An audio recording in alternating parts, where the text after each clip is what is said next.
Inilah buaya raksasa yang ditangkap warga perumahan Arta Batam, Kepulauan Riau. Buaya ini terlihat lemas setelah berhasil ditangkap warga. Buaya sepanjang 4,5 meter dan berat 400 kg ini ditangkap warga dengan menggunakan tali dan jaring. Penangkapan buaya ini sempat menghebohkan warga sekitar. Buaya ini langsung diserahkan ke petugas Dinas Kehutanan Kota Batam dan selanjutnya dibawa ke Balai Konservasi Sumber Daya Alam.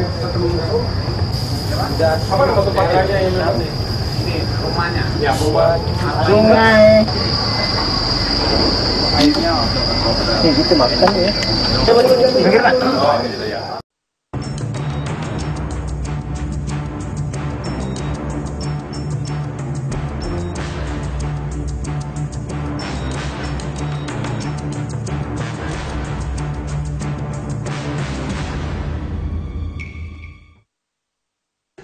Untuk kali kesekian, teror bom kembali mengguncang ibu kota. Peristiwa yang terjadi di kawasan Kampung Melayu pada Rabu malam mengakibatkan sejumlah orang tewas dan terluka baik dari pihak kepolisian maupun warga sipil.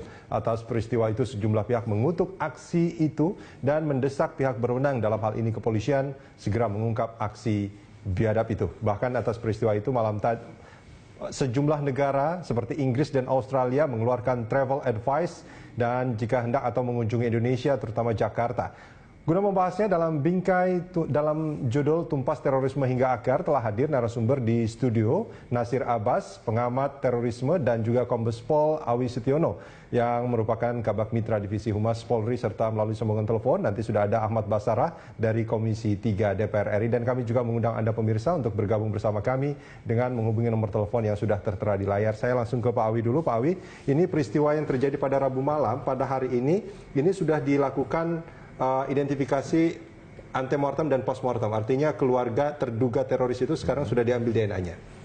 Ya, jadi tadi malam tim langsung bekerja keras. Ya.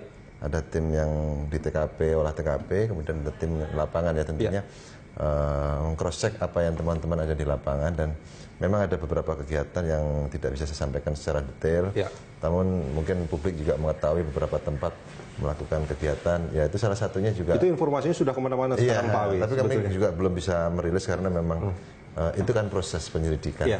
Karena untuk mengungkap terangnya suatu perbuatan pidana ini tentunya tadi kita dibutuhkan keterangan-keterangan saksi, termasuk tadi pengambilan sampel. Apa betul si Mr. X ini yang kita duga sebagai pelaku ini apa yang kita tuduhkan sekarang ini. Ya, ini tetap proses. Bahkan inisialnya sudah ada ini sebetulnya kan? Ya, kami belum bisa sampaikan. Oke. Nah, tapi yang menarik adalah gini Pak Awi, ini terus terang bagi saya warga awam, ini luar biasa sekali kerja Polri, sangat cepat sebetulnya. Di sisi itu kita patut mengapresiasi, mungkin Pak Nasir Abbas juga sepakat Ini kan artinya cepat sekali. Tapi di sisi lain 24 jam. Belum 24 jam. Tapi yang menjadi pertanyaan, kok bisa dalam waktu yang begitu singkat ini sudah bisa diidentifikasi bahwa kemungkinan ini adalah dia dan keluarganya adalah itu, kita akan cek. Jangan-jangan sebetulnya Polri, BNPT juga termasuk Densus 88 itu sudah mengetahui sebetulnya jaringan orang-orang ini sebetulnya siapa aja? Ya, kalau ditanya demikian memang Densus 88 bekerja selama ini ya mengikuti perkembangan ini. Memang ini tidak bisa berhenti. Dari pertama lahirnya MIT, MIB, JAD dan seterusnya sampai ke sini ini mereka berevolusi, berafiliasi cuma dengan ISIS, mengubah namanya saja. Itu diikuti terus perkembangan ini. Cuma kan kadang-kadang kita juga tidak bisa sepenuhnya bisa mengikuti kelompok-kelompok mereka. Namun demikian dengan profiling selama ini, kemudian pembuntutan selama ini, eliciting selama ini, ya itu yang kita bisa optimalkan. Nggak bisa dicegah sebelum mereka melakukan aksi, Pak? Itu yang jadi permasalahan. Hukum kita bukan seperti di Malaysia. Beberapa kali kan kepolisian sudah berhasil mencegah, dan beberapa kali mengungkap sebelum mereka melakukan aksi sudah tertangkap. Contoh seperti yang di Bintaro, wanita yang di Bekasi juga, bom panci yang direncanakan untuk diledakkan di istana itu terungkap sebelum kejadian. Nah, tapi kali ini kenapa bisa lolos gitu? Tadi di luar kemampuan kita, mereka itu sel-selnya juga banyak gitu loh. Nah ini maaf, Pak Nasir juga dulu pernah sebagai pengamat terorisme. Ini sebetulnya jaringan-jaringan yang ada saat ini adalah jaringan lama atau jaringan baru atau bagaimana sebetulnya, Pak? Pak? Lama dan baru itu kita melihat kepada perkembangan keadaan ya begitu. Kalau Anda maksudkan lama itulah JI, maka saya katakan bukan. Bukan. Ya, bukan. Tapi orang-orang yang sama.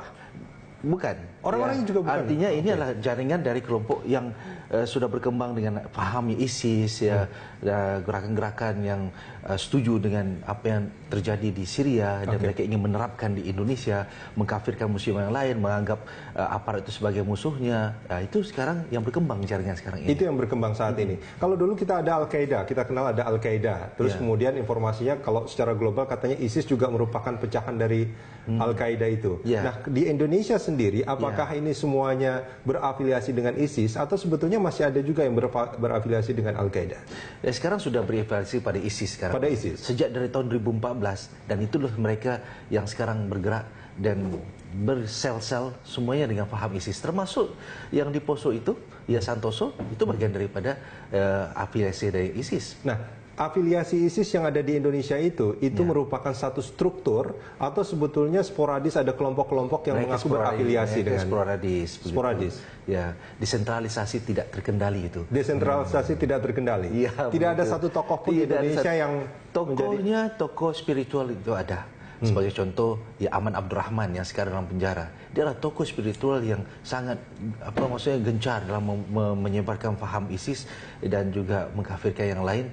Fahamnya sama seperti Abu Bakar Baghdadi. Dan dia selalu menjadi panutan. Di Indonesia? Di Indonesia. Dan dia yang membuat orang lain dan jangan banyak. lupa Aman Abdurrahman juga ikut terlibat dalam bom Tamrin pada tahun 2016. Dan dalam penjara dia ikut mengendalikan. Pak Nasir, ini kalau kita bicara soal struktur itu ada anggota dan juga ada simpatisan. Ya. Nah, kalau yang anggota itu jumlahnya kira-kira ada berapa banyak saat ini? Wah, kita nggak bisa menentukan. Ya, barangkali polisi yang lebih tahu jaringannya. Namun itu pun masih belum bisa dipastikan. Iya, dipastikan. Oke, Pak Awi mungkin bisa menjawab itu, Pak Awi. Ya, kalau ditanya jumlah anggota memang tidak secara kita karena memang itu kan mereka kan pada stand kan, jadi di bawah permukaan. Jadi apapun. Tapi polisi sudah melakukan profiling sebetulnya. Ya, kan beberapa tahun yang lalu pun kita sudah sampai sekarang kan sudah ribuan juga yang kita bisa masukkan. Kemudian beberapa yang kita bisa lakukan deradikalisasi, yang banyak membantu juga informasi-informasi ke polisi. Namun demikian sekali lagi memang ini paham ini memang paham yang keliru, yang tentunya kita juga sama-sama punya tanggung jawab untuk meluruskan. Ini kalau kita tahu bahwa ada paham yang keliru, nampaknya apa yang harus dilakukan untuk meluruskan paham yang keliru ini? Mungkin jaringan-jaringan ini sebenarnya terkadang di antara mereka yang self-recruited. Self-recruited. Terrekrut sendiri begitulah. Yang oleh istilah Barat itu sebut lone wolf. Tapi lone wolf ini bukan lagi sendiri. Lone wolf itu bisa jadi 2-3 orang yang kemudian mereka sepakat untuk melakukan suatu aksi. Ya, nah ini yang kadang tidak terstruktural, terpisah, bergerak sendiri. Maka kita melihat di antara beberapa aksi-aksi sebelum ini itu berbagai macam efek dari aksi bom itu. Ada yang ledakan yang kecil, ada ledakan yang kemudian gagal berhasil, ya ada yang cuman memusnahkan dirinya sendiri tapi pun tidak total, ya begitu kan. Nah, itu menunjukkan bahwa ada beberapa orang atau 2-3 orang dari bom makernya. Ya, kalau misal bom maker yang tadi malam itu juga membuat yang sebelum-sebelumnya, pasti akan berhasil. Ya. Nah, tadi kalau dikatakan ada self-recruiter tadi, dia melihat mungkin mempelajari dari YouTube, mungkin dari media sosial, dari media digital seperti itu, terus merasa dia sepaham dengan itu, dia langsung. Iya, dia merasa terpanggil setelah membaca artikel, menonton video-video dan lain-lain, dan kemudian dia merasa terpanggil, merasakan bahwa dirinya punya kemampuan untuk melakukan sesuatu, maka terjadilah. Banyak nggak yang seperti itu, Pak Nasir, di Indonesia saat ini? Ada beberapa kali sudah diungkap oleh Pak Kepolisian. Ada beberapa kali yang terungkap, gitu. Itu tadi dikatakan dia sendiri atau bahkan cuma 1-2 orang aja sudah menjadi kelompok. Bisa. Yang akan melakukan hal itu. Itu berarti sebetulnya, boleh nggak kalau saya katakan Indonesia ini sebetulnya sangat rawan sekali sebetulnya dengan serangan-serangan seperti itu. Dengan cara yang begitu mudah orang menjadi. Ya, kalau kita ingin katakan sangat rawan, hal ini sudah dari dulu sudah seperti ini, begitulah. Ya, kalau kita lihat sebenarnya sudah jeda waktu dari setelah tewasnya Nurdin Azhari itu, ya tidak pernah ada bom yang besar. Ya. Dan struktur kecil, kelompok ini kali juga. Ini baru terjadi bom yang mengakibatkan korban yang fatal, yang banyak korban itu. Ya. Nah, ini yang menarik adalah sebetulnya kalau kita dulu mencoba untuk memetakan serangan-serangan bom ini kan agak spesifik. Kedutaan besar negara tertentu, hotel-hotel, kafe-kafe yang biasanya dikunjungi oleh orang-orang asing gitu ya. Sekarang itu di terminal bus Transjakarta, di mana warga sipil juga banyak di sana gitu. Ini kan sebetulnya targetnya yang berbeda atau targetnya masih sama, tapi cari lokasinya aja yang berbeda mungkin, Pak Awis. Ya, memang akhir-akhir ini kan masyarakat juga sudah tahu ya, beliau sudah tahu betul pergeseran sasaran itu. Karena selama ini yang intent mengejar mereka ya kepolisian. Dan polisi yang menjadi target sekarang. Nah, akhirnya kembali ya dianggap kita sebagai togut, kita menghalang-halangi, kita sebagai musuhnya. Akhirnya saya lihat begitu sih arahnya demikian. Tamrin, serangan Tamrin tahun 2016 itu juga pos polisi. Itu menunjukkan selain pos polisi, Starbucks. Starbucks itu ikonnya apa? Ikonnya Barat, ya kan? Ya, jadi mereka berusaha untuk membuat sasaran itu sebenarnya tidak ada spesifik, ya, polisi dan Starbucks, tapi lebih berat kepada yang pos polisi, sehingga langsung berani datang ke hadapan polisi ini dan tembak depan-depanan gitu. Setelah dari itu kita lihat ada peristiwa di Tangerang yang berusaha untuk menusuk polisi, itu juga berarti polisi ditargetkan. Dan kemudian itu dia sendiri kalau nggak salah, dia tidak punya afiliasi dengan siapapun. Ya betul. Ya kemudian di Tuban, ya menembak polisi polisi lalu lintas begitu. Jadi polisi ditarget. Artinya memang ya polisi sudah tahu hal tersebut. Ya apa boleh buat? Ya polisi tetap juga menjalankan pelayanan masyarakat begitu Pak. Baik Pak Nasir dan juga Pak Wi, kita jelas sebentar. Kita akan lanjutkan di segmen berikut. Pemirsa jangan kemana-mana. Kami segera kembali.